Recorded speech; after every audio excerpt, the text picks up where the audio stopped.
अलायनर आणि ब्रेसेस उपचाराबद्दल एक कॉमन प्रश्न नेहमी मला बऱ्याच पेशंट्स कडून विचारला जातो। सर, अलायनर ट्रीटमेंट किंवा ब्रेसेस ट्रीटमेंट झाल्यावर आमचे दात परत वेडेवाकडे होऊ शकतात का? तर याचे उत्तर आहे हो। काय घाबरलात?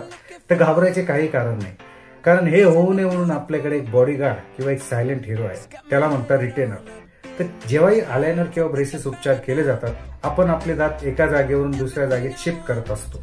आपले दात हाडामध्ये दोऱ्यांनी किंवा फायबर्सनी बांधलेले असतात। मग जेव्हाही आपण ते एका जागेवरून दुसऱ्या जागेत शिफ्ट करतो तर त्यांना स्थिर व्हायला वेळ द्यावा लागतो। तर त्यांना स्थिर पकडून ठेवायचं काम हे रिटेनर करत असते। तर रिटेनर हे अनेक प्रकारचे असतात, ते मी तुम्हाला पुढच्या व्हिडिओत सांगेलच।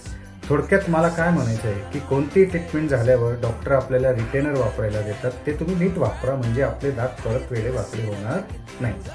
तर जोही आपला प्रश्न आहे त्याचे मी उत्तर व्यवस्थित दिले आहे। तर या व्यतिरिक्त आपल्याला काही डाऊट असतील तर तुम्ही मला नक्की कॉन्टॅक्ट करा। डॉक्टर हर्षद जाधव, नाशिक।